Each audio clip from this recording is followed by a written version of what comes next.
Last week I showed you how to make the most tender, succulent, delicious braised venison shanks. Well, today I've got another venison video for you, and we're making my spin on an absolute staple of Mexican cuisine. I'm talking about venison backstrap carne asada tacos. Normally you'd use something like beef skirt steak, but the venison backstrap is absolutely perfect in my opinion for recreating this classic recipe. Harvested and processed by me not 2 weeks ago from an authentic northern Michigan white-tailed deer. We're gonna take this backstrap, marinate it in some citrus juices and spices and some other things, and then we're grilling it up into an absolutely mouth-watering piece of steak that we're gonna slice up and use to assemble some awesome tacos in more or less the style that I tend to like my steak tacos in. And the best part is, this recipe is actually very simple and pretty quick. Most of the time spent is just waiting for the meat to marinate in your refrigerator.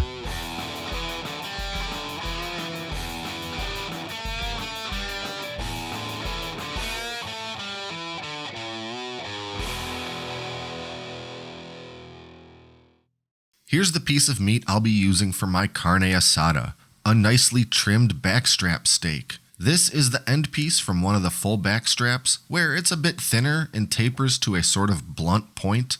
This doesn't really matter, but I picked this one because it's not quite as symmetrical as the others, and I won't feel too bad about what's going to happen next. And that's pounding the hell out of it with a tenderizer until it's pretty flattened.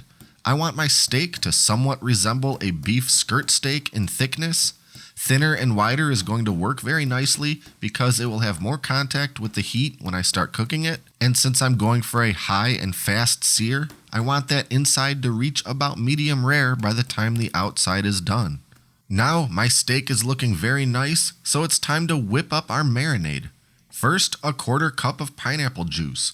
You can use orange juice instead if you prefer, which works very well, but I've really been liking the flavor that the pineapple brings to this marinade. Either way, that juice is going to serve as the foundation for the marinade's flavor, but also help further tenderize that meat. Next, the juice from 1 lime, then some minced garlic, about 2 teaspoons, then a couple tablespoons soy sauce, about 3 tablespoons of finely chopped cilantro, and then our dry seasonings, a 1/2 teaspoon of kosher salt, 1/2 teaspoon black pepper, 1 teaspoon onion powder, 1/2 teaspoon cumin, 1/2 teaspoon oregano, and a 1/2 teaspoon of ancho chili powder.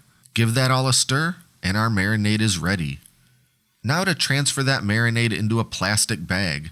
You can certainly just do this step in a large Ziploc bag, but since I happen to have a chamber vacuum machine, I would be remiss if I didn't make use of it. So I'll put that marinade into a vacuum seal bag, followed by the steak, and then the whole thing is going into my Wevac chamber sealer. Above all else, this thing is outstanding for vacuum sealing super liquidy things without making the slightest mess. I'll put a link in the video description if you want to check this thing out. And by the way, be sure to use my coupon code to get around $70 off if you end up buying one. Now I have to do perhaps the hardest part. Wait, this thing is going into the fridge for somewhere between 8 and 12 hours. So we'll pick it up then and actually start cooking this meat up and making our tacos.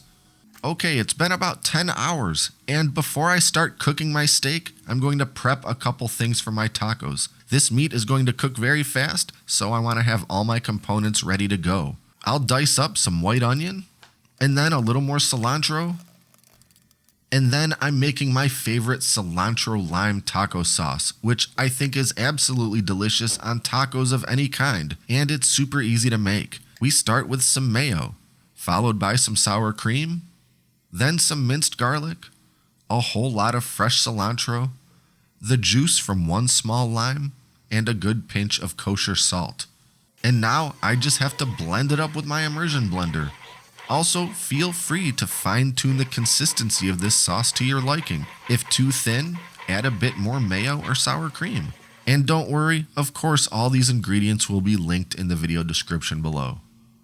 Now it's finally time to cook, and while the obvious choice is to use the grill to cook carne asada, it's freezing outside and I don't really feel like it. So I'm going to use my SteelMade flat top griddle, which works tremendously for searing a thin piece of meat like this. So after that flat top is heated to about 450 degrees, on goes the venison. Like I said, it's going to cook fast, so I have to keep a very close eye on it. And by the way, make sure to take your meat out of the fridge a good 20 minutes before you plan to cook it. Let it just start to come up to room temperature, because if the meat is too cold in the center, it'll still be raw inside when the outside is done. After just a couple minutes on each side, it's time to pull that meat off the griddle and let it rest. And while that's happening, I'll give my tortillas a quick toast. Now to slice into that beautiful steak and see how I did, making sure to cut against the grain. It looks like I could have gone about another 30 seconds per side, but when it comes to steak, I'd rather have rare than overcooked any day, so I have no complaints. Finally, it's time to assemble these tacos.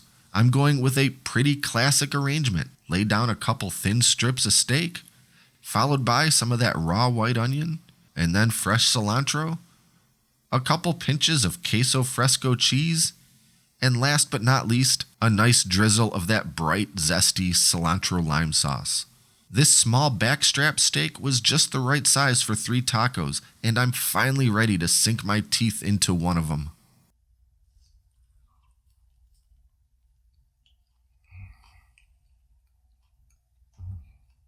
I've said it before and I'll say it again. If you've historically made the blanket statement of, I don't like venison, I can't help but think that you just haven't been eating it prepared very well. If there's anything about this taco that some people might not like, it's probably the cilantro, because of course, something like half the population is genetically hardwired to dislike the taste. If that's you, leave the cilantro out. Don't make the cilantro lime sauce. Use sour cream or any other of your favorite taco sauces. But really, this recipe all comes down to that marinade. The citrus juices, the seasonings, the little garlic, it all comes together in such a beautiful way for something like a steak, especially a backstrap venison steak or similar. And as if you thought any differently, I'll include a link to the full recipe, including that marinade, in the video description below. So I gotta finish up these amazing venison carne asada tacos before they get any colder. As always, be sure to like and subscribe and stay up to date with all our latest stuff, including future venison cooking videos, including one next week that I think you're gonna like. Thanks for watching, and until next time, this is Great Lakes Prepping.